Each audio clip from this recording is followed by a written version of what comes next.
Il y a des années d'ici, c'était l'entreprise qui faisait son shopping pour choisir ses candidats. Et maintenant, ça s'est inversé, c'est-à-dire que ce sont les candidats qui font leur shopping. Et donc, il va falloir, c'est nécessaire de changer son approche si on veut attirer des candidats et surtout des candidats qualifiés. Bon alors, vous inquiétez pas. Je sors pas d'une séance d'UV, j'ai juste un problème avec ma caméra. Je sais pas ce qui se passe, mais je suis tout orange.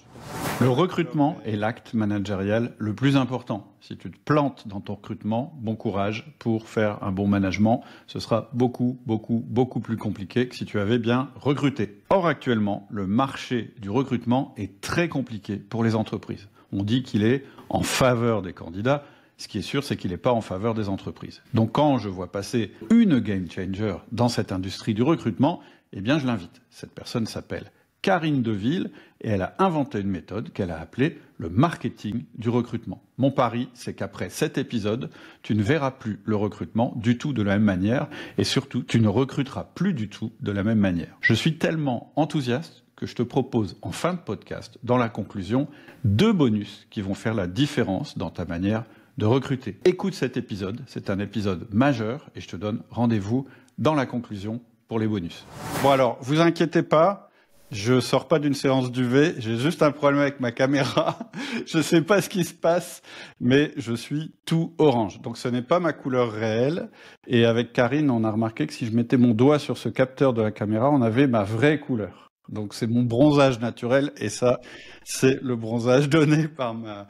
Et alors en plus, Karine pensait que c'était à cause de la couleur de mon pull. Elle me disait, mais t'as peut-être un t-shirt en dessous. J'en ai un, mais il est de la même couleur. Donc soit je fais tout le podcast en mettant le doigt ici, ou soit vous supportez que je sois orange. Et puis de toute façon, moi je suis pas très intéressant. Je trouve que Karine est bien plus intéressante à regarder que moi, et aussi, surtout, à écouter. Alors, Karine, de quoi on va parler aujourd'hui?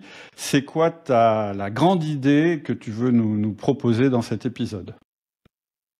Ce dont on va parler aujourd'hui, c'est de recrutement et plus spécifiquement d'un recrutement, je veux dire d'un autre genre de ce que je peux moi observer dans ce qu'on fait dans les agences, etc.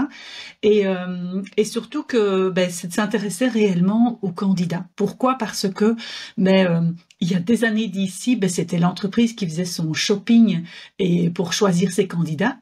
Et maintenant, ça s'est inversé, c'est-à-dire que ce sont les candidats qui font leur shopping et donc il va falloir, c'est nécessaire de changer son approche si on veut attirer des candidats et surtout des candidats qualifiés. C'est clair, on en a déjà parlé un petit peu sur le podcast, le marché s'est inversé et effectivement aujourd'hui, tu sais, nous... Par exemple, il y a un truc que je répète souvent, c'est les 2 R du management, c'est les résultats et la rétention. Et dans le passé, on disait, bon, ce qu'on veut, c'est obtenir des résultats et pas abîmer trop la rétention. Et aujourd'hui, je dirais, on fait surtout attention à la rétention et en faisant attention à la rétention, on espère avoir des résultats. Donc, Karine, on a remarqué que tu avais un léger accent. Ce que je propose, avant qu'on commence avec ma première question, c'est que tu te présentes rapidement, que tu nous dises un petit peu d'où tu viens, puisque tu fais ce que tu fais dans la vie. Ok, donc je suis belge, même si avec certaines connaissances françaises, je leur ai déjà fait croire que j'étais canadienne et ça fait marcher, ça me faisait énormément rire. Je suis belge, je viens de Wallonie et je sais que dans les outils du manager, il y a beaucoup de Belges qui t'écoutent, donc moi je suis plutôt du côté de Liège, donc et tout le monde connaît la gaufre de Liège de toute manière. Ouais. Donc voilà, je viens de ce coin-là et donc qu'est-ce que je fais, enfin qui je suis, moi je suis spécialisée dans tout ce qui est ressources humaines et management, c'est-à-dire que j'ai 2 activités, une première où j'aide des dirigeantes à avoir une équipe proactive et autonome, c'est-à-dire avoir une équipe qui sait travailler, que le dirigeant ou la dirigeante soit là ou non, avec une spécificité qui m'est propre, c'est-à-dire d'utiliser une communication contre-intuitive. Donc, il faut être fou qu'on dit pour toujours utiliser les mêmes méthodes qui ne fonctionnent pas. Et donc, c'est de se dire, ok, mais si je faisais l'inverse, est-ce que ça ne fonctionnerait pas mieux? Et c'est de voir, qu'est-ce que ce serait l'inverse quand ça ne fonctionne pas. Donc ça, c'est la première activité. Et la deuxième, Mais j'aide les dirigeants avec ma partner in crime qui est Valérie Codens. On les aide à recruter la bonne personne pour le bon poste. C'est-à-dire que nous mettons en place un tunnel de recrutement. On parle souvent de tunnel de vente en entreprise. Ben ici, on met en place un tunnel de recrutement pour attirer, comme des aimants, des candidats qualifiés. Super, super, super, super programme. Et ce que tu as dit juste avant m'intéresse, ce sera peut-être l'occasion d'un autre épisode. Si vous en avez envie, n'hésitez pas à m'envoyer des mails privés pour réclamer que Karine revienne. Mais aujourd'hui, on va parler de recrutement. Est-ce que on peut commencer ce qui m'intéresse, c'est que tu nous donnes un petit peu le contexte du recrutement aujourd'hui. Donc, tu nous en as un petit peu commencé un petit peu à en parler. Comment on pourrait résumer le contexte aujourd'hui? Parce que je crois que ta méthode, elle vient justement de ce contexte qui a évolué. Oui, tout à fait. Et donc oui, tout à fait, parce que on est dans la plupart des postes dans de la pénurie. Et donc, moi, ce que j'entends souvent, c'est que mes clients me disent, mais je n'arrive pas à recruter, personne ne postule. Et ça, c'est vraiment un désert, c'est assez atroce. Ou alors, des gens postulent, mais ils sont complètement à côté de la plaque. Ils sont pas du tout qualifiés. Voilà. Ce que j'entends souvent également sur le terrain, c'est que il y a plus, voilà, les gens sont plus formés, etc. Comment est-ce qu'on fait? Donc ça, j'entends aussi. Ce qu'il y a, c'est que ce que beaucoup disent aussi, c'est cette sorte de désengagement ou les gens ne sont pas assez motivés, je dirais.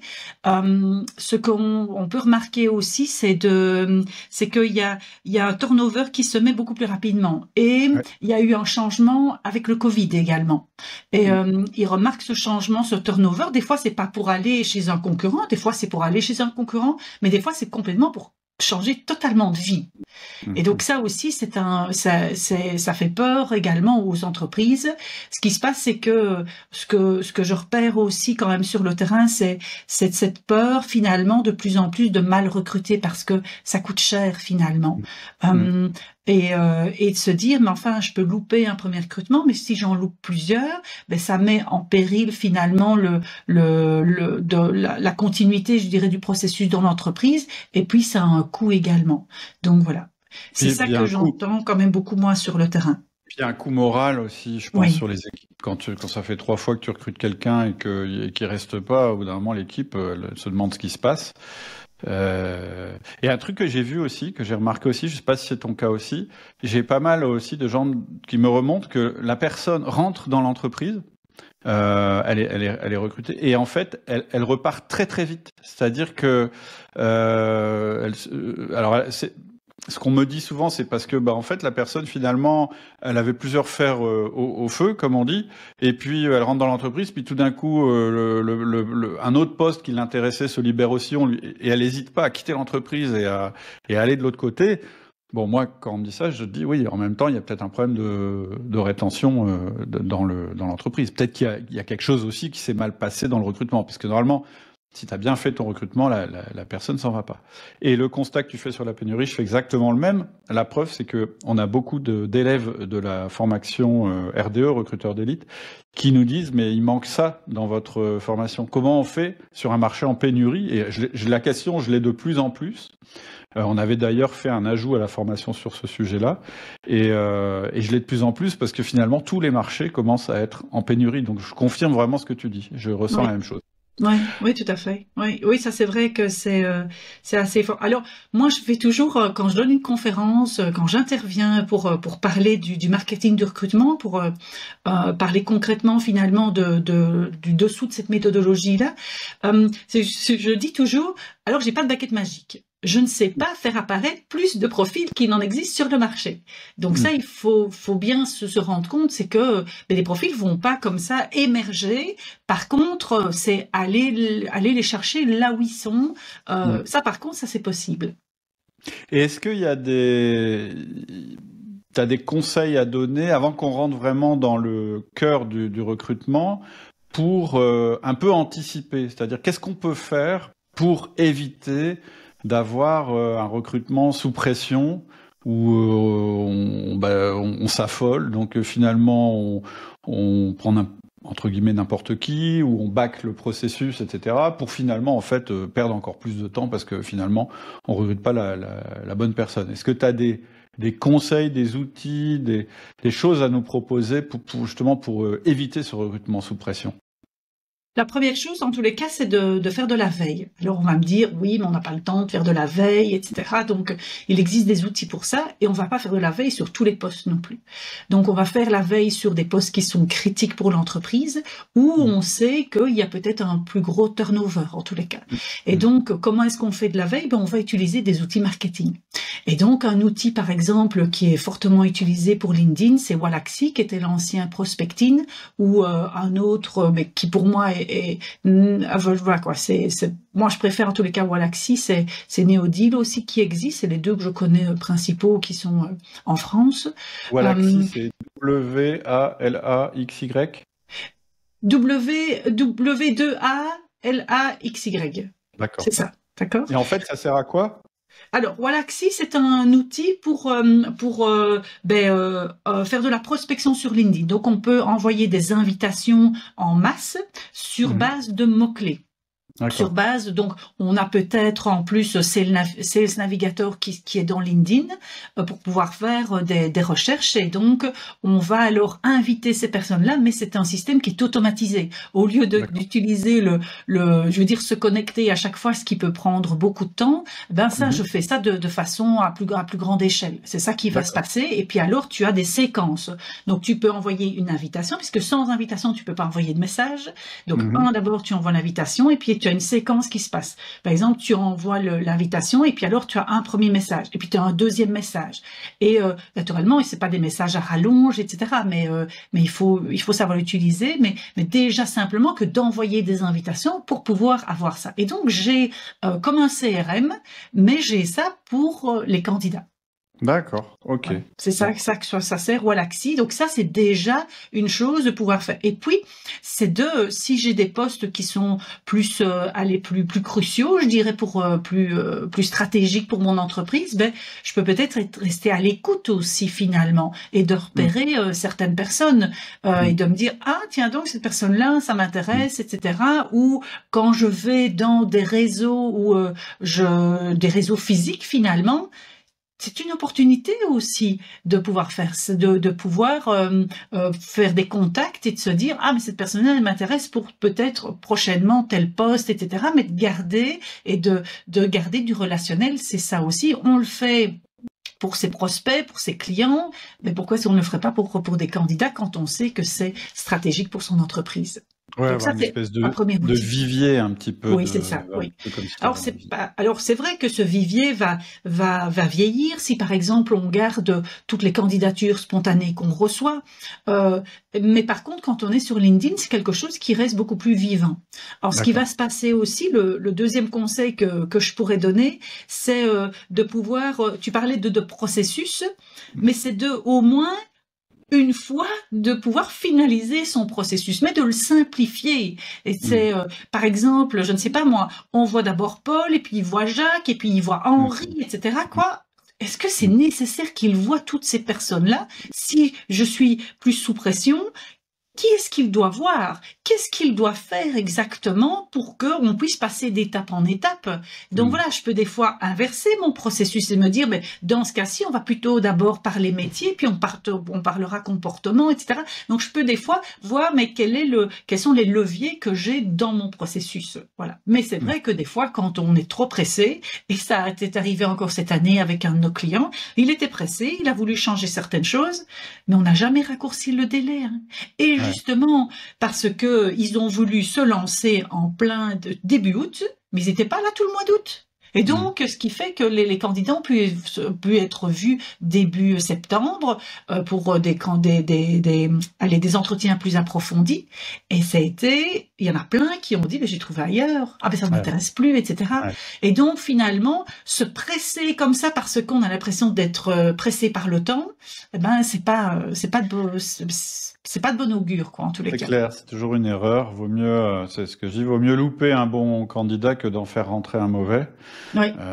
C'est un petit peu dans le même esprit de ce que tu dis, c'est-à-dire que oui, bah quelquefois ça prend du temps et il faut accepter de travailler à effectif réduit plutôt que d'absolument vouloir faire rentrer quelqu'un qui fera pas l'affaire. Parce que là, c'est pire que tout. Oui, c'est ça, tout à fait. Et donc ça, c'est vrai que on arrive des fois chez un client où il a pris comme ça, oui, mais je n'avais pas trop le choix. Si on avait le choix de réduire la voilure, par exemple, ou de téléphoner à certains clients et tout ça, et de dire, voilà, on va postposer votre délai et tout. Et des fois, c'est des discussions que j'ai avec certains clients. Je dis, est-ce que tu l'as déjà fait? Non. Est-ce que tu voudrais pas le faire et de voir ce que ça donne? Et donc là, tu veux, je bifurque sur du management, des choses comme ça, et de dire, mais est-ce que tu n'oserais pas? Et puis elle me dit, en vérité, j'ai téléphoné, ils sont tous d'accord. Ah, ben voilà. Et donc ça, on diminue la pression sur le recrutement parce qu'en vérité, c'est pas la pression sur le recrutement, c'est la pression qu'on a l'impression que les autres nous donnent pour pouvoir livrer ce qu'on doit livrer. Naturellement, bon, il y a des impératifs des fois également de chiffre d'affaires, c'est ce que je peux comprendre aussi de toute manière. Voilà. Est-ce qu'il y a des raisons fréquentes qui nous font louper des recrutements? On va arriver évidemment à ta méthode, mais avant, est-ce que tu peux nous dire peut-être les grandes erreurs que tu vois souvent ou bien ce qui fait que un recrutement capote? On vient d'évoquer le fait d'être sous pression et d'aller trop vite, mais après, dans la manière dont on mène le truc, est-ce qu'il y a vraiment des grandes erreurs à pas faire?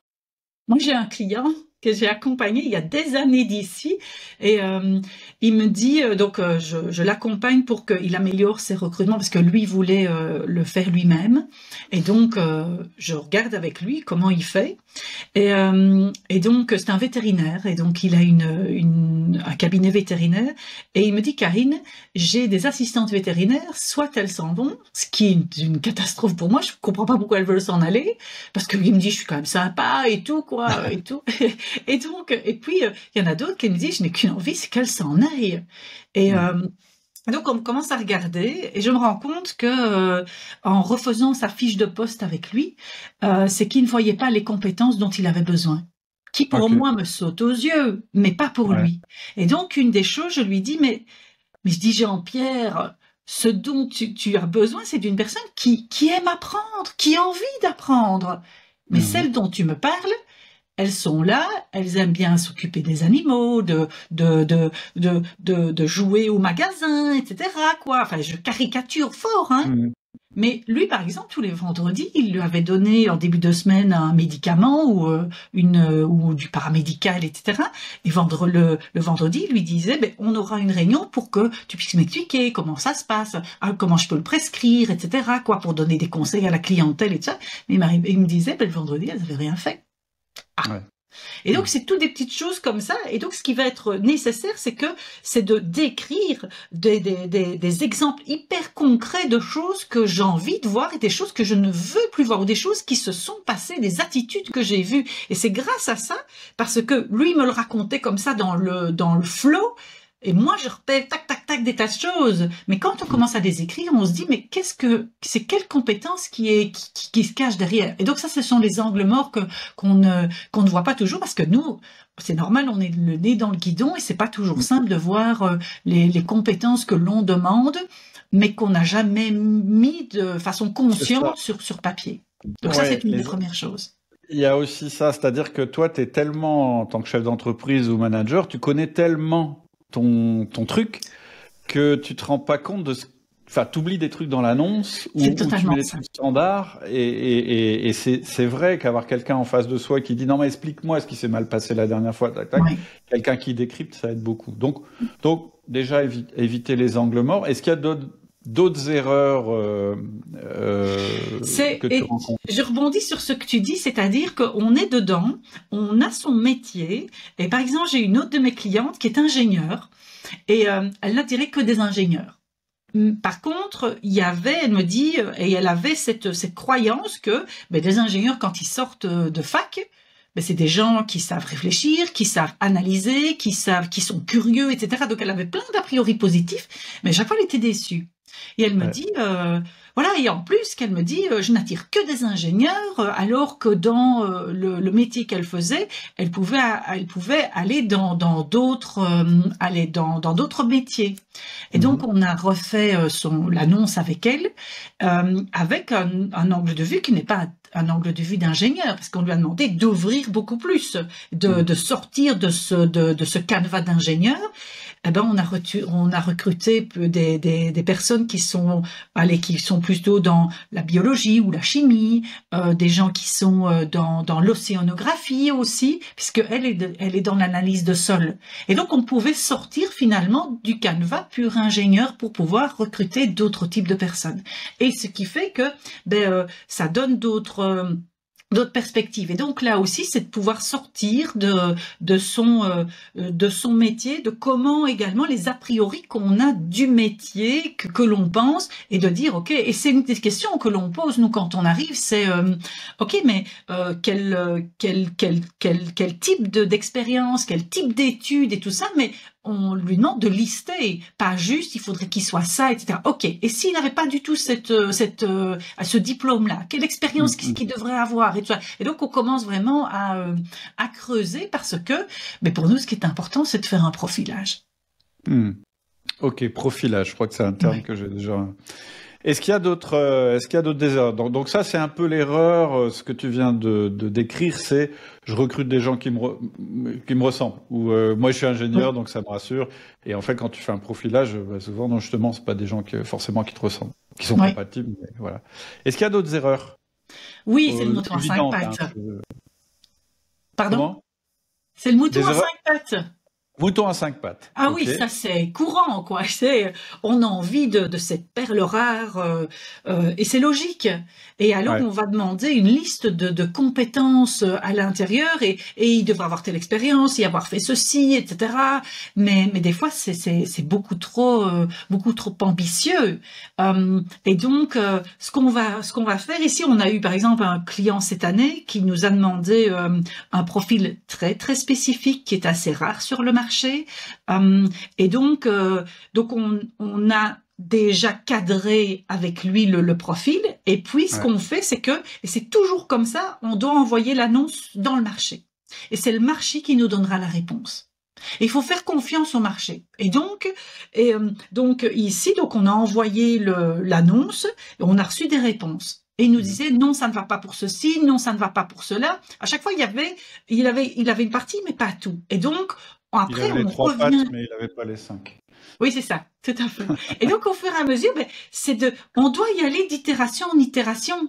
Quand c'est un nouveau poste que l'on a, qu'on ne connaît peut-être pas ce métier-là vraiment, à l'intérieur de l'entreprise, on envoie l'annonce dans le marché, il nous répond, et on va commencer à affiner les choses et commencer à faire évoluer. Vouloir que tout soit parfait dès le départ, des fois, c'est pas possible. Et au fur et à mesure, on va retirer une patte pour pouvoir avoir un mouton à 4 pattes, quoi, à un moment donné. Et donc ici, avec ce client-là, ce qui s'est passé, c'est que on a revu l'annonce, on a revu les compétences, et puis on s'est rendu compte que on recevait les bonnes candidatures. Mais par contre, il n'avait pas les moyens, donc il n'avait pas le package salarial qui correspondait à ce qu'il demandait. Et donc là, idem, on rediscute au niveau du salaire, du package. On dit voilà, le marché nous répond ça. À l'heure actuelle, voilà ce qu'il y a sur le marché. Et c'est ce package-là qui est demandé. On regarde également quelle attitude on a sur le package.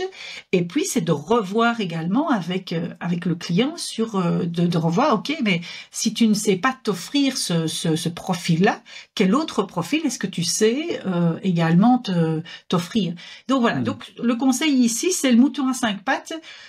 Si tu veux essayer, vas-y, peut-être que tu le trouveras. Mais en tous les cas, sache que tu vas aller d'itération en itération pour pouvoir affiner et trouver la personne qui te correspond, qui correspond aux défis que tu as. Parce que tu vas pouvoir également... Des fois, je dis c'est un jeu Tetris finalement à l'intérieur et qu'on va un peu on va adapter, mais on ne peut pas naturellement tordre son organisation. pour engager des personnes. Et ça, par exemple, j'ai eu une amie entrepreneur dernièrement on a refait on a revu on a relisté, si tu veux, ses processus pour la fiche de poste. Et je lui disais, mais tu tords ton organisation pour faire rentrer certaines personnes que tu as repérées. Mais je dis, tu te fous une balle dans le pied, quoi. C'est pas possible, quoi. D'abord, tu dois regarder à partir de ta fiche de poste pour pouvoir aller vers, OK, cette personne-là, où est-ce que je peux la mettre, mais en ayant ces fiches de poste qui sont déjà là, qui sont ma base, finalement, et pas le contraire. Il y a un truc que tu as dit qui est intéressant, d'ailleurs c'est une démarche marketing, c'est ça qui est rigolo dans ton approche. Je veux pas dévoiler ce qu'on va dire après, tout de suite, mais ton histoire de mets ton annonce et puis en fonction du retour que ça sur ton annonce, tu vas faire évoluer ton annonce. Et ça, c'est vraiment une méthode marketing. Ouais. C'est tu mets ton premier produit, produit minimum viable, tu le mets sur le marché, tu regardes si tu as des clients pour ça, si tu n'en as pas ou que c'est pas les bons clients, tu modifies ton produit, etc. C'est un peu ce que tu racontes, je trouve, sur l'annonce. Je trouve que c'est intéressant. Je trouve que c'est pas une manière habituelle de recruter. Alors, tu m'as dit donc l'histoire du mouton à 5 pattes, le fait de se rendre compte qu'en fait finalement on veut un type de profil mais qu'on peut pas se le payer, et donc qu'est-ce qu'on fait? C'est une itération aussi. Est-ce qu'il y a encore des erreurs qui peuvent plomber le recrutement? C'est de recruter par rapport à ces anciennes recrues. Ouais. Et donc ici, après Covid, on s'est occupé quasi de recruter toute une nouvelle équipe parce que le Covid avait décimé toute l'équipe, enfin une grosse partie de l'équipe en tous les cas. Et ici, l'entreprise avait évolué dans sa maturité, dans les attitudes qu'il demandait, dans certains types de professionnalisme, etc. Et donc là, on a recruté différemment. C'est-à-dire que quand je me suis occupée de cette entreprise-là, il m'a expliqué ce qu'il ne voulait plus voir, également dans son entreprise. Et puis je lui ai dit, mais tu as changé, parce qu'on s'intéresse également à l'entreprise, à comment elle s'est construite, pourquoi elle est sur son marché et tout ça, par quelle évolution elle est passée. Et donc, à un moment donné, je lui ai dit, on ne va pas te recruter comme tes anciens collaborateurs, tes anciens salariés. Il y a d'autres choses que tu me dis qui sont nécessaires de faire rentrer dans ton entreprise. Et donc, après, il m'a dit, waouh, les réunions d'équipe sont plus du tout les mêmes, quoi. Je n'ai plus les mêmes questions, je n'ai plus les mêmes besoins, etc. Il me dit, c'est tellement, soulageant et motivant d'avoir une autre équipe en face de soi. Donc c'est ça aussi, c'est de regarder ça, la maturité qui s'est transformée dans mon organisation également, parce que je n'aurais peut-être plus besoin finalement du même type de profil que j'avais auparavant. Donc c'est très bien on parlait tout à l'heure de la pression sur le recrutement, d'avoir son processus et donc d'avoir son annonce qui est déjà prête à l'emploi, je dirais. Il faut naturellement la revoir à un moment donné pour voir est-ce que je suis toujours bien dans cette même maturité de mon entreprise ou pas. Ouais. Alors, je sais pas si ça correspond à ça, mais tu vois, nous, on avait eu ce truc-là de se dire, nous, dans une de mes entreprises, on estime que la vente, elle se passe vraiment chez le client. Ouais. Et que donc on cherche plutôt des gens qui vraiment ont aucun problème par rapport au fait de découcher toute la semaine, etc. Parce que on est au niveau national, mais on n'est pas une grosse entreprise. Donc oui, ça veut dire que on va plutôt être souvent en déplacement quand on est dans la partie commerciale chez nous. Et alors je n'ai pas répondu à cette question encore, hein. Je connais pas la réponse, mais à un moment on s'est dit, mais on a tellement de mal à trouver des gens qui acceptent ça aujourd'hui, alors que nos commerciaux actuels, ça fait partie de leur vie, etc. On s'est dit, mais est-ce que la manière de vendre n'a pas évolué? Est-ce que peut-être qu'on a besoin d'un autre type de profil ou d'une autre organisation commerciale qui ferait que on aurait moins la nécessité de chercher des gens, qui sont uniquement, qui s'éclatent que sur le terrain, quoi. C'est une des questions qu'on s'est posées. Je pense que ça, parce que tout simplement on trouvait personne, quoi. Oui, voilà, c'est ça. On avait du mal dans notre secteur à trouver quelqu'un qui ait envie de ça. Et donc, tu touches quelque chose qui est intéressant parce que c'est quand on n'a pas de candidat, est-ce que c'est l'annonce, est-ce que je ne parle pas suffisamment à mon candidat? Est-ce que je ne suis pas suffisamment orienté candidat dans mon annonce? Ou est-ce que les habitudes ont changé? J'ai comme ça un de mes clients qui est dans tout ce qui est tourisme. Et il me dit, Karine, l'après-Covid, plus personne ne veut travailler le week-end. L'embêtant, c'est que dans le tourisme, c'est quand les autres sont en congé que ces personnes-là travaillent. Donc c'est hyper compliqué pour lui. Ouais. Et soit alors il pouvait se taper la tête contre le mur tout le temps et donc c'est lui qui allait se faire mal, soit alors de revoir et de dire ok, on a quand même, nos activités doivent quand même être le week-end, mais par contre, on doit avoir un autre type d'organigramme. On doit revoir ça et il est en chemin pour pouvoir faire ça parce que il me dit c'est partout dans toute la région où il est, on a tous le même problème. L'après-Covid, les gens veulent plus travailler le week-end, travailler les soirées. Bon, on sait très bien que dans l'Horeca, mais c'est hyper compliqué de trouver du personnel qui veut travailler encore le week-end et les soirées. Et donc, il y a une transformation qui est en train de se faire. Moi, qui travaille beaucoup chez les vétérinaires, les gardes, c'est très très contraignant chez eux. Et toute cette nouvelle génération, enfin, j'aime pas parler de génération, mais toute ces nouveaux vétérinaires qui arrivent sur le marché de l'emploi, ils disent mais moi je n'ai pas envie de la vie que vous aviez auparavant. Et donc c'est ça. Et donc c'est de se dire ok, donc si j'ai pas de candidat, est-ce que c'est mon annonce? Est-ce que c'est le marché de l'emploi qui a changé? Est-ce que c'est parce que j'ai des a priori finalement et que sur un certain type de profil, etc. Donc il faut voir. Et puis des fois, est-ce que c'est pas mon management aussi qui doit évoluer? Ça aussi, c'est une question qui doit se poser à un moment donné.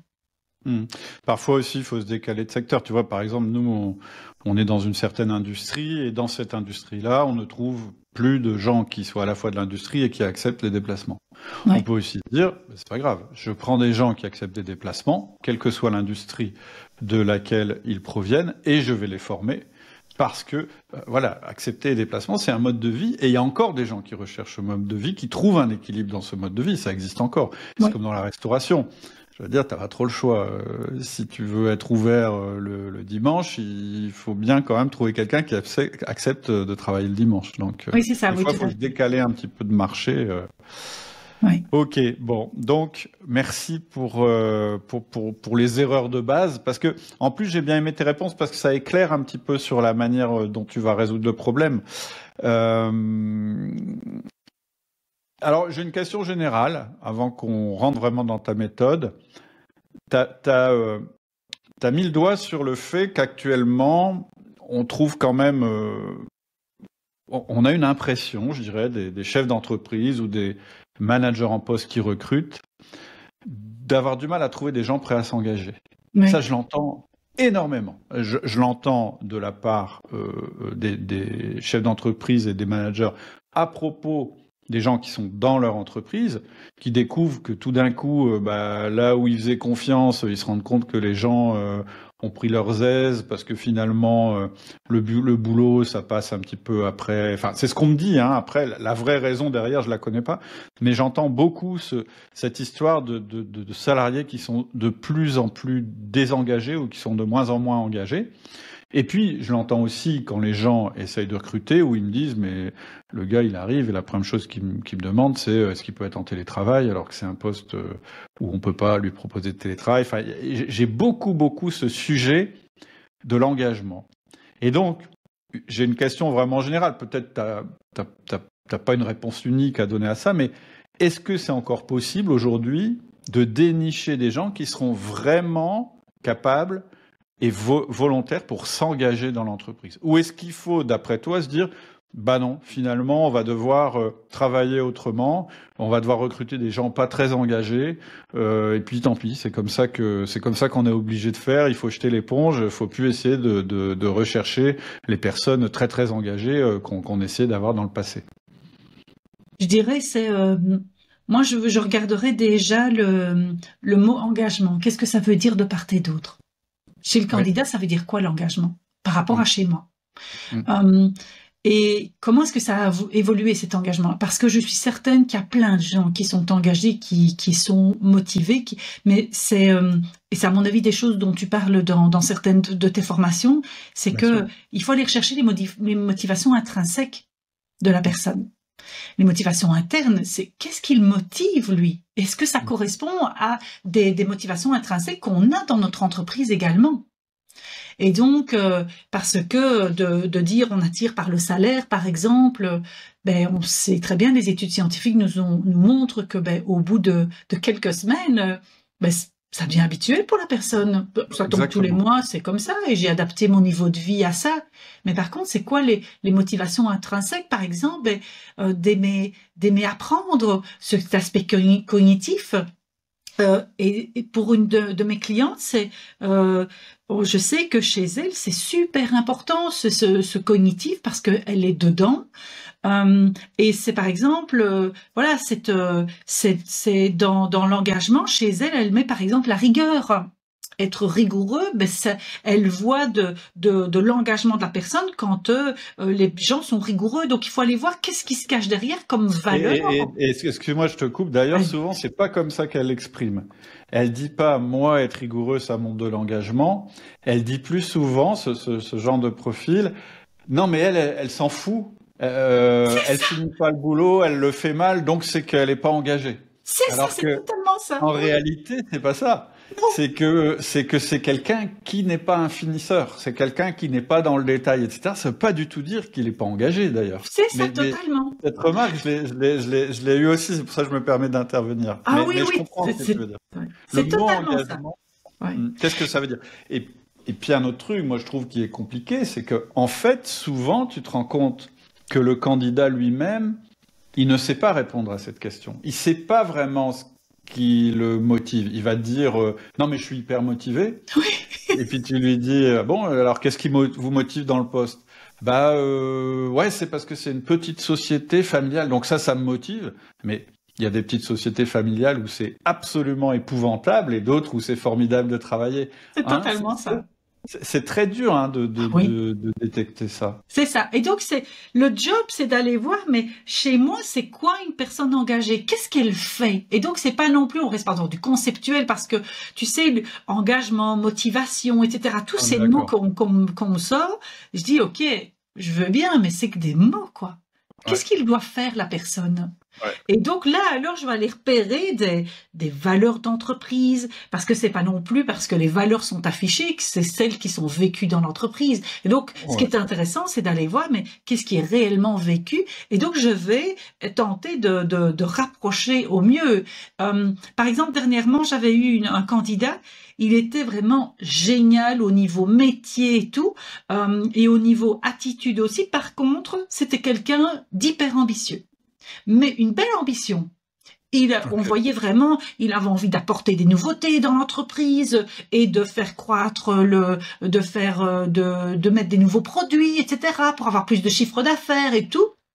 Mais je sais que ma cliente, elle est dans une phase de son entreprise où elle dit « Je veux rester avec les clients que j'ai à l'heure actuelle, je veux pouvoir consolider ce que je fais déjà et pas continuer à m'étendre. » Elle l'a déjà fait. Elle me dit « Je suis dans une phase où je veux pouvoir rester sur mes bases, si tu veux. » Et donc, je lui ai dit « Mais vous n'allez pas être heureux là-bas. » Parce que elle va pas pouvoir vous laisser faire. Et donc, je n'ai pas envie que d'ici 6 mois, 1 an, vous partiez parce que vous êtes frustré. Et la personne m'a répondu, elle me dit, vous savez que vous êtes une des seules qui me dit ça. Et qui m'aide justement à pouvoir mettre des mots sur ma manière de fonctionner, tout ça. Et donc, c'est une particularité qui a quand tu disais ma méthode, c'est la puissance des questions. Et donc ça c'est aussi, si on revient à une autre question que tu avais auparavant, c'est-à-dire comment est-ce qu'on loupe un recrutement, c'est parce qu'on ne sait pas poser des questions. Et que ça c'est vraiment, vraiment problématique.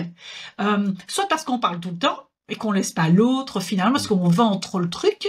Et c'est la même chose en marketing, qu'est-ce qu'on fait? On laisse principalement parler notre prospect.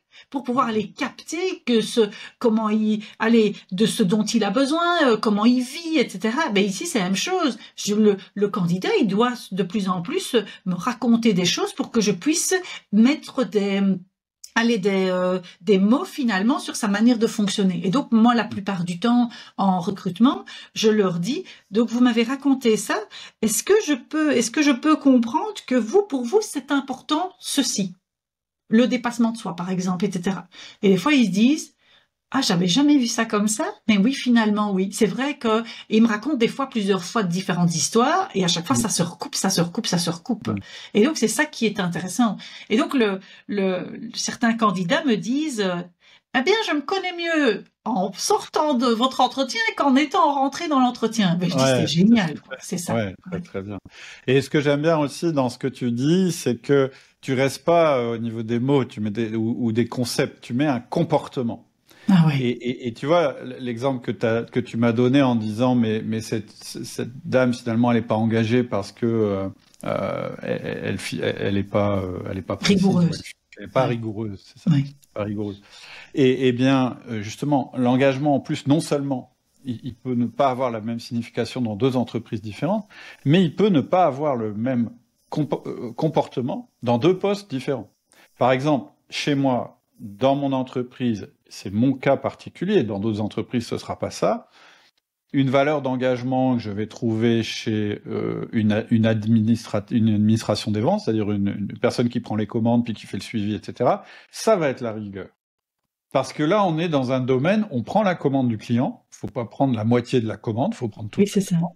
Et surtout, il ne faut pas se tromper dans l'adresse, il ne faut pas se tromper dans le produit, donc il faut être extrêmement rigoureux. Donc la valeur d'engagement ici, effectivement, ça va être la rigueur, puis il va y en avoir une autre qui va être de prévenir le client, la prévention, dire « Oh, il y a un problème, il faut que j'appelle mon client pour le rassurer, etc. » Ça, c'est l'administratif. Oui. Le commercial, qui peut être en binôme avec elle, je ne vais sûrement pas mettre comme valeur d'engagement la rigueur. Non. Je vais plutôt mettre comme valeur d'engagement la ténacité. C'est-à-dire, je lâche pas si je suis en train de faire du développement, je lâche pas le client, il me fait sortir par la porte, je rentre par la fenêtre, etc. etc. C'est une autre valeur d'engagement, de pas se décourager, de connaître d'être tellement fier de sa société, qu'on est capable justement de faire des choses qu'on ferait peut-être pas dans la vie privée. C'est ça.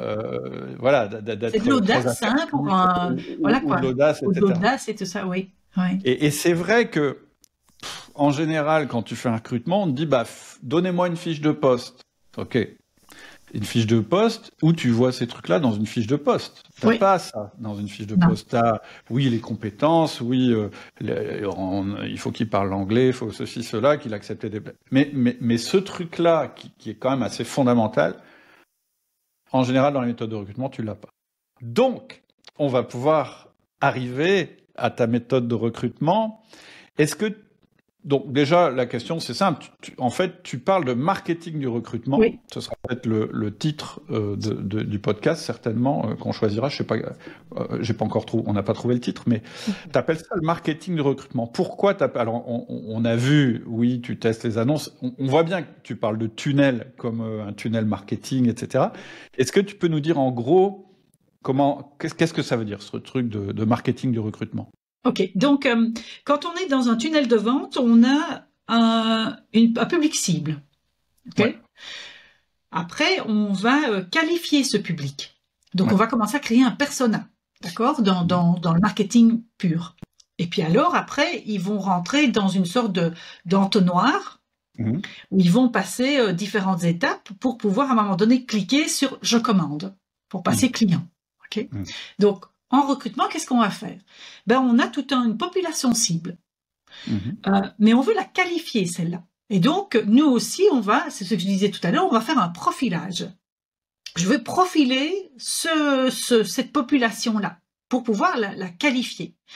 Et puis, donc dans le marketing aussi, on va faire un lead magnet, donc quelque chose qu'on va attirer, on va apporter de la valeur, on va attirer via, un produit gratuit, etc. Nous, c'est notre annonce, le lead magnet. Ok. Mais, et donc, si tu veux, je vais transformer la page de vente que j'ai dans mon lead magnet, c'est mon annonce, la page de vente. Et donc, qu'est-ce qui se passe dans cette page de vente-là? C'est que je parle pas de moi, je parle de lui. Je parle de ses besoins, je parle de ses envies, etc., qui naturellement correspondent à mon entreprise.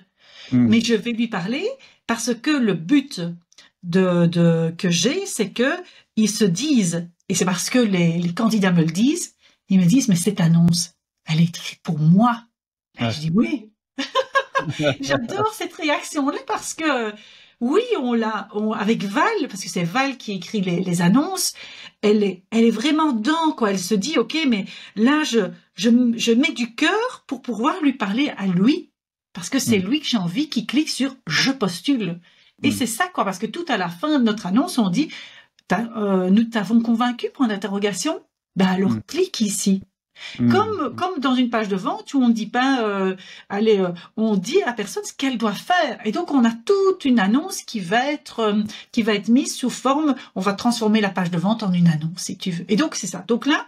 Top. Et puis alors, l'entonnoir chez nous, c'est les différentes interviews qu'il va avoir.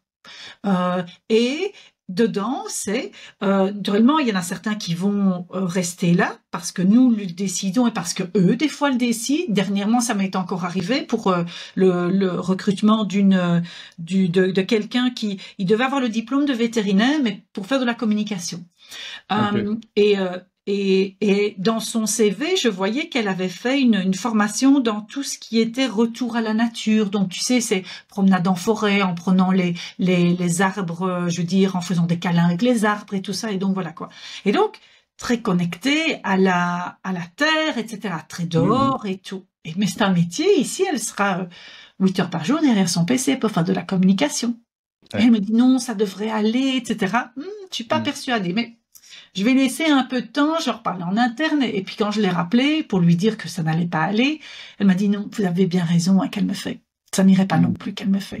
Et donc voilà, parce que elle aussi s'est arrêtée à ce moment-là.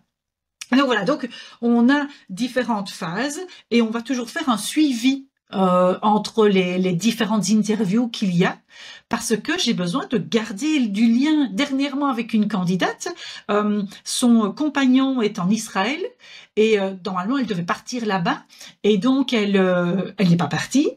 Je lui téléphone pour lui donner la suite des opérations et donc et également lui dire voilà où on en est, tout ça dans les discussions en interne et tout ça. Puis à un moment donné, je lui dis et comment est-ce que vous vivez la situation actuelle, parce que ça ne doit pas être facile pour vous quand même.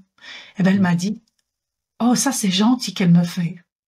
Et j'étais là, je me suis dit ah waouh, parce que pour moi c'est tellement naturel de m'intéresser aux gens, mais pour la personne c'était voilà quoi, c'était une marque de voilà, ça crée du lien et c'est nécessaire de pouvoir faire ça comme on fait avec un prospect, si tu veux.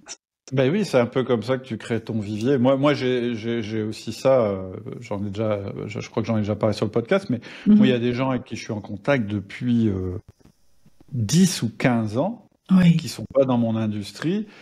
J'en ai même un qui a failli être recruté chez moi, puis pour différentes raisons, ça s'est pas fait, mais on se parle encore régulièrement.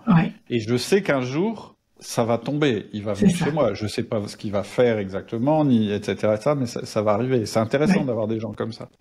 Alors, donc voilà, il passe dans l'entonnoir, et puis alors il y en a un, il va signer son contrat. Et donc il va passer de candidat à salarié, comme il passe de prospect à client. Voilà notre processus. Ok. Il y a un truc qui est vraiment intéressant et contre-intuitif, d'ailleurs, peut-être pour certaines personnes. C'est que, en fait, quand on est devant une pénurie de candidats, quand on se rend compte qu'il y a moins de candidats, etc., qu'est-ce qu'on fait? En général, on se dit, je vais faire l'annonce la plus générale possible, comme ça, je vais capter le plus de personnes possible. Et toi, tu fais exactement l'inverse. C'est-à-dire que tu fais une annonce extrêmement précise par rapport à un profil, parce que tu veux attirer les bonnes personnes. C'est-à-dire que tu veux peu de monde dans ton processus, mais des gens super qualifiés. Ça, c'est vraiment une démarche marketing. Et ce que j'aime bien aussi, c'est que cette manière de faire, elle peut échouer. Parce que comme tu es très proche du profil que tu as fait, qui est ton avatar, quelquefois, tu vas pas avoir de candidat. C'est-à-dire que... C'est jamais eu le cas. Voilà, bon, bah, super. Mais ou bien tu vas en avoir quelques-uns, ça ira pas au bout.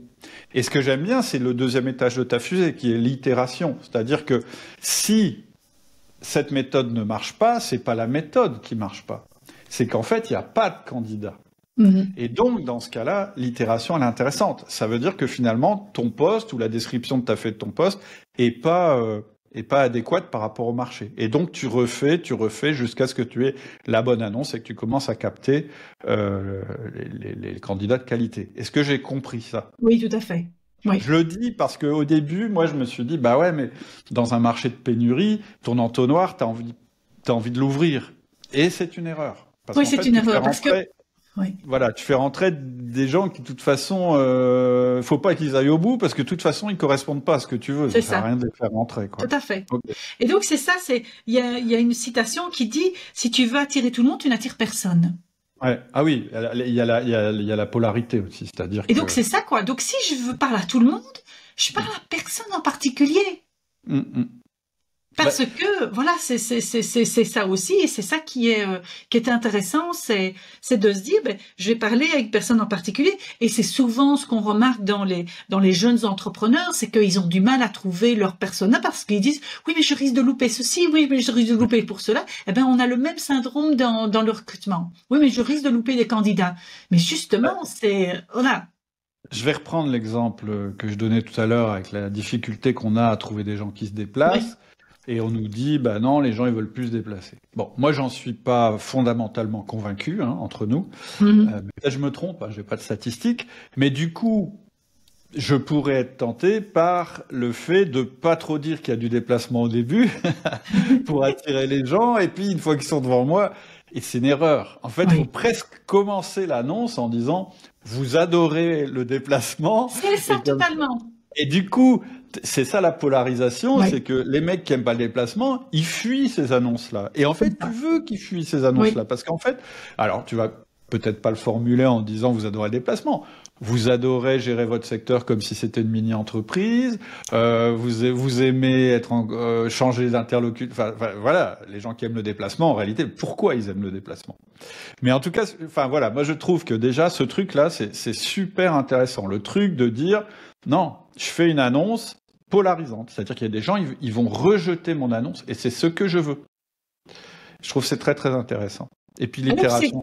Alors peut-être que des personnes qui nous écoutent vont se dire oui, mais alors je risque de ne pas avoir des candidats qui sortent un peu des sentiers battus et tout ça. Et justement, c'est ça. Nous, on a plein de candidatures qui sortent du canevas. Et donc, j'ai une candidate, par exemple, elle me dit qu'elle me dit parce que j'ai quand même un CV qui est atypique. Et je lui dis, mais en quoi votre CV est atypique? Pour moi, il est pas du tout atypique. Oui, mais c'est parce que j'ai commencé d'abord à faire, je ne sais plus, je crois qu'elle avait fait la chimie. Elle avait fait ses 2 premières années après le bac en chimie, puis après elle a bifurqué vers l'océanographie. Mais je dis, pour pouvoir aller vers l'océanographie, on doit faire quand même des études scientifiques auparavant. C'est en Belgique, ça. Et donc je vois pas où elle est. Et je dis, qu'est-ce qui vous dit que vous êtes si atypique que ça? Ah, mais qu'elle me dit, quand j'ai travaillé dans un hôpital, on m'a dit, c'est quand même atypique. Oui, mais vous êtes dans un hôpital, je sais. C'est très cadré, etc. Mais dans le monde de l'entreprise, il n'est pas si atypique que ça, quoi, finalement. Voilà. Oui. Et c'est vrai que nous, c'est ça qu'avec Val, c'est ça qu'on aime, c'est avoir également des CV qui sortent de l'ordinaire. Donc, on est très peu sur des diplômes. On va être beaucoup plus sur des attitudes, sur de l'expérience que la personne a, etc. Parce que c'est ça dont on a besoin aussi en entreprise. C'est d'avoir des personnes qui ont certaines attitudes. Pourquoi? Parce que un métier, on peut l'apprendre suffisamment, je veux dire, plus ou moins rapidement. Mais des attitudes, quand je travaillais dans un département RH, quand j'étais toujours salarié, ce qu'on disait, c'est que pour changer une attitude et quand la personne le veut, il faut déjà minimum 1 an. Alors quand la personne ne le veut pas, c'est quasi impossible. Et puis de toute façon, est-ce que c'est notre mission en tant que dirigeant de faire évoluer des gens qui n'en ont pas envie, quoi? C'est ça aussi. Est-ce que c'est voilà. On n'est pas psy, on n'est pas. Voilà, c'est ça.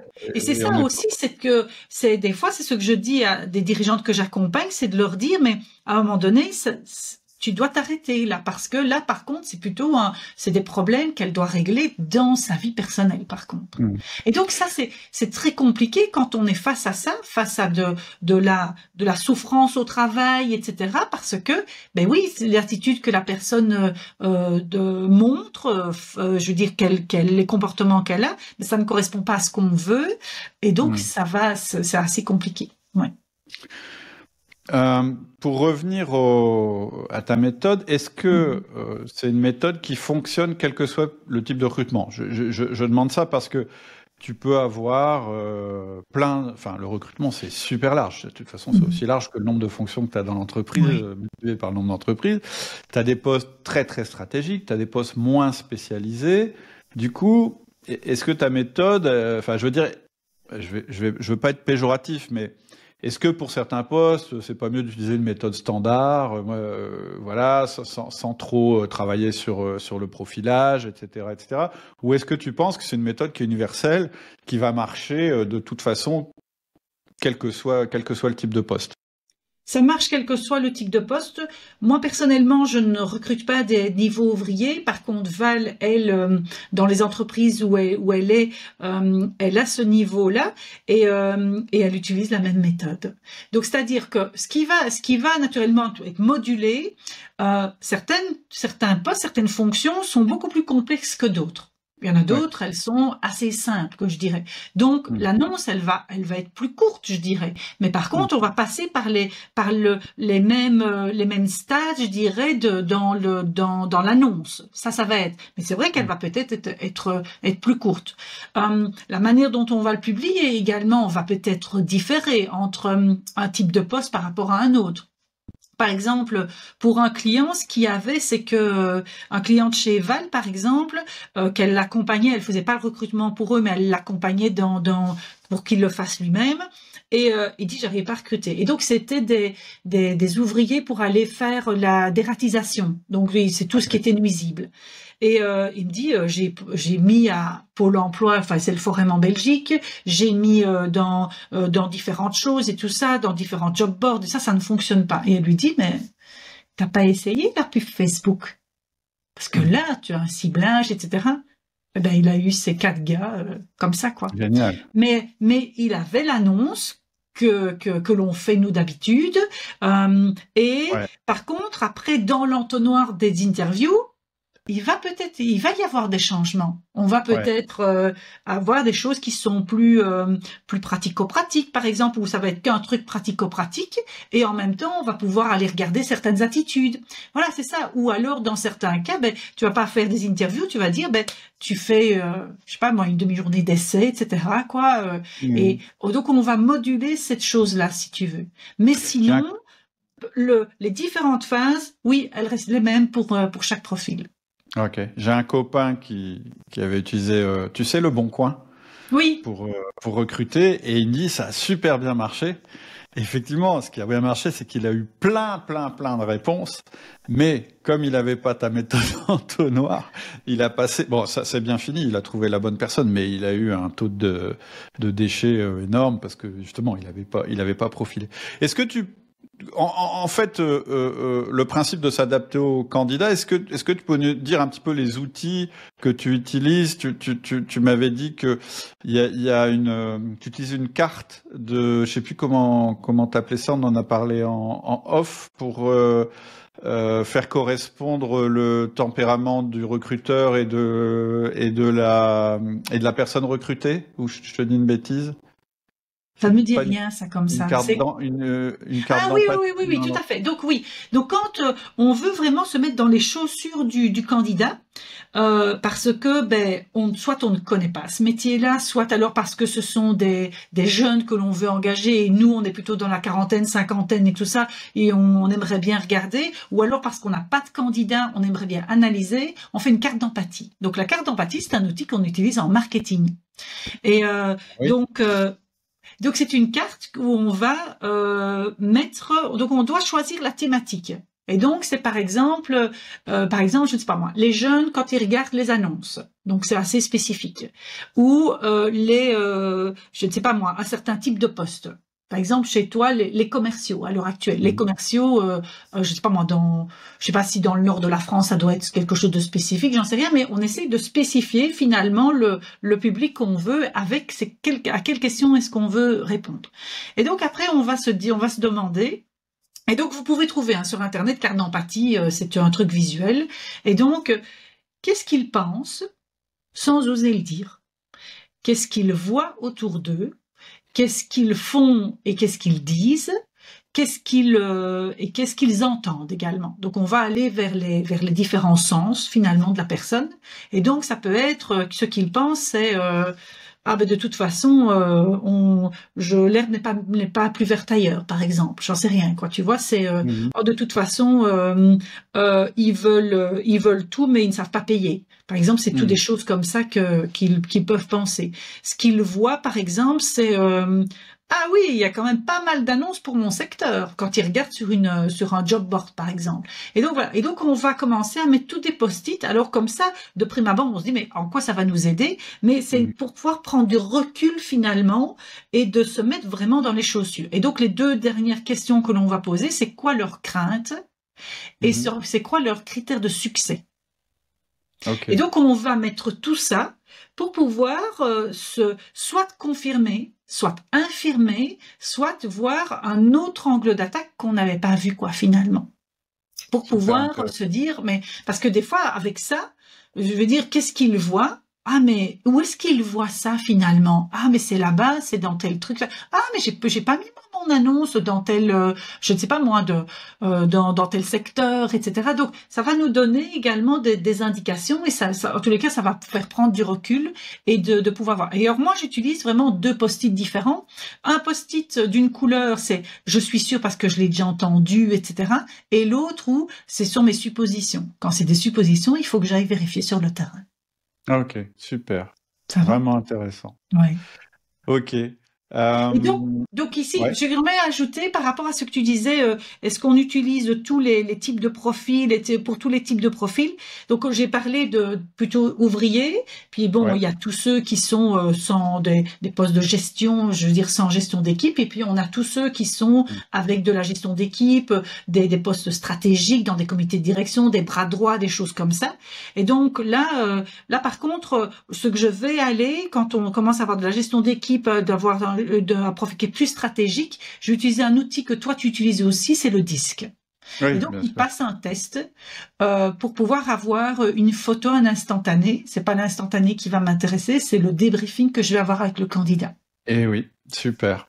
Ouais, c'est vraiment intéressant ça, ce que tu viens de dire. Oui, il y a le disque, mais il y a aussi la discussion que ça va générer avec le candidat qui est intéressante.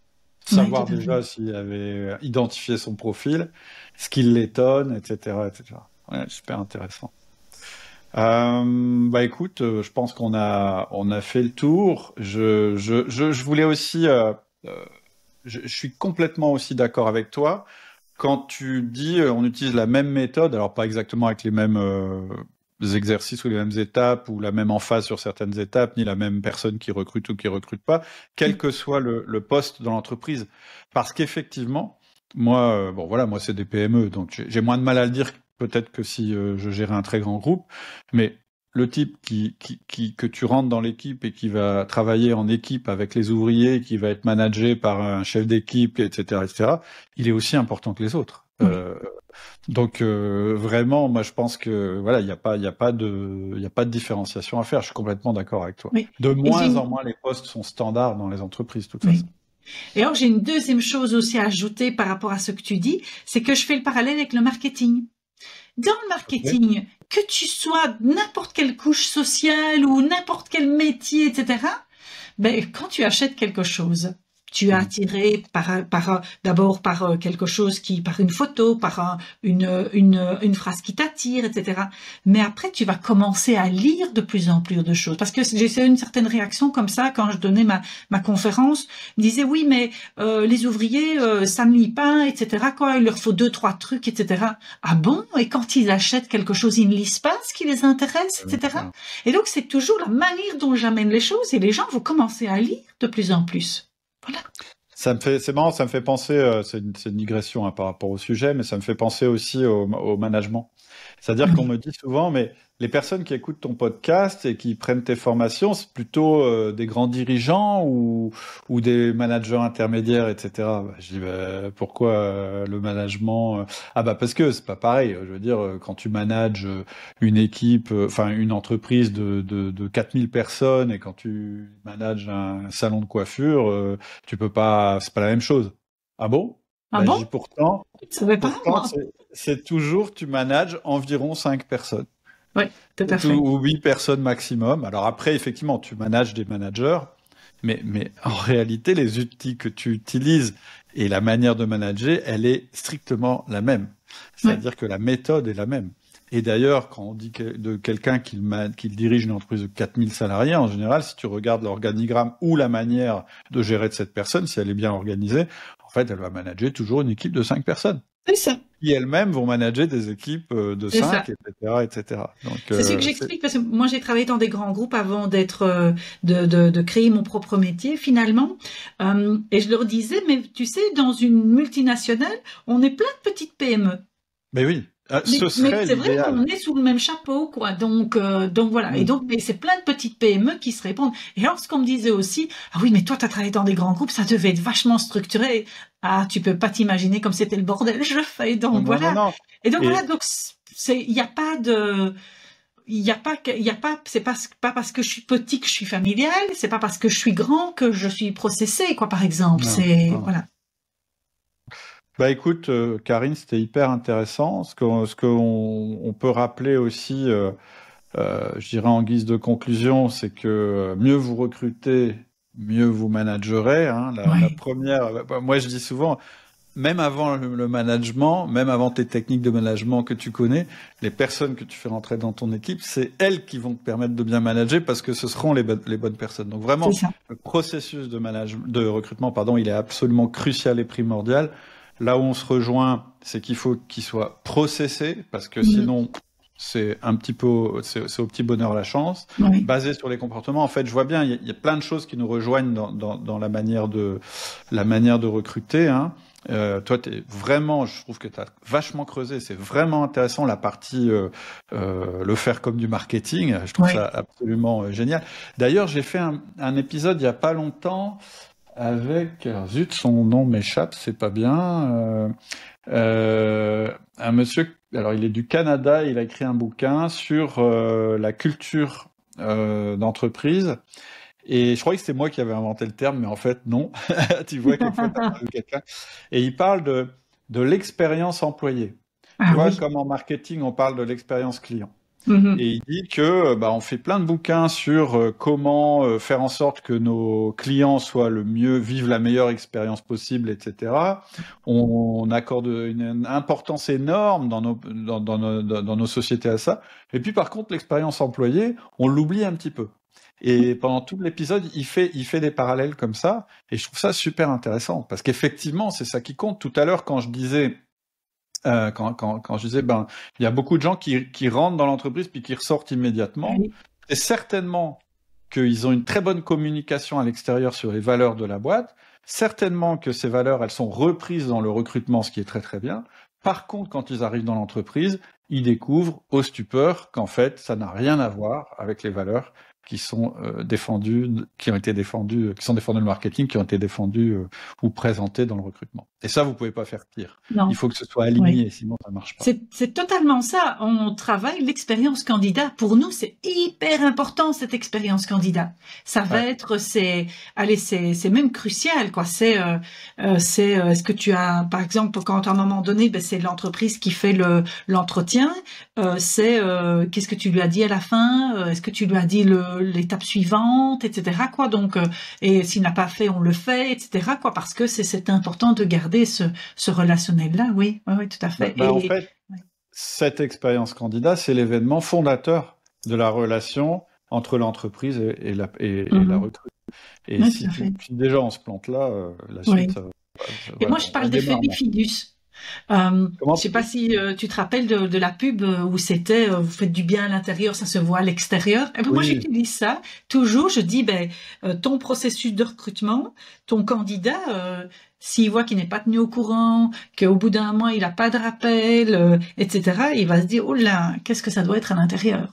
Et donc ton processus de management, il va se refléter dans ton processus de recrutement également. Voilà. Ah, j'adore l'effet Bifidus. Oui, l'effet Bifidus, j'ai toujours adoré cette comparaison. Retenez bien ça, et puis tout le contraire. On conclut là-dessus. Et puis, Karine, je voulais te dire que j'avais beaucoup apprécié notre échange. Ah, j'ai adoré, moi aussi, oui. Je trouve qu'on se rejoint sur pas mal de valeurs, et je pense vraiment que ton approche, elle est très originale. Je l'ai pas rencontrée encore, cette approche, et je la trouve vraiment intéressante. Merci. Et voilà, donc merci pour l'échange, et puis Avec certainement, plaisir. à très bientôt. À très bientôt. Voilà. Ciao. Au revoir. Voilà, j'espère que ça t'a plu. Moi, j'ai adoré. Ça a changé ma manière de voir les recrutements. Et je t'ai promis 2 bonus. Alors, qu'est-ce que c'est que ces 2 bonus? Le premier, c'est le replay d'un live qui a eu lieu dans le Ciel. Le Ciel, c'est le cercle des entrepreneurs libérés.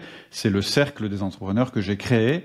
Et dans ce cercle, je fais venir les meilleurs experts. Et donc, Karine est venue. Elle a fait un live où elle explique toute sa méthode du marketing du recrutement avec des exemples. C'est ce que je te propose. Donc, premier bonus.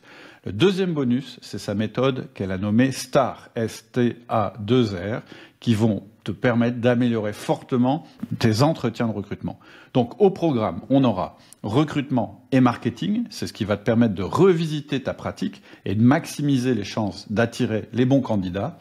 On va voir comment copywriter une annonce. Ça sert à faire postuler les bons candidats et à repousser les mauvais candidats. On en a parlé pendant le podcast.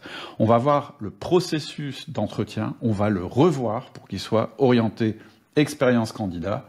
On va repackager le package salarial, c'est-à-dire qu'on va rendre les choses plus claires et plus attractives. Et puis, on va parler de l'intégration du nouveau salarié.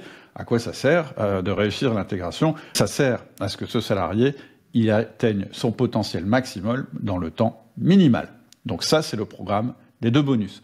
Comment on accède aux 2 bonus? Si tu es déjà en possession de la formation recruteur d'élite, tu n'as rien à faire, juste à te rendre dans ton espace de formation.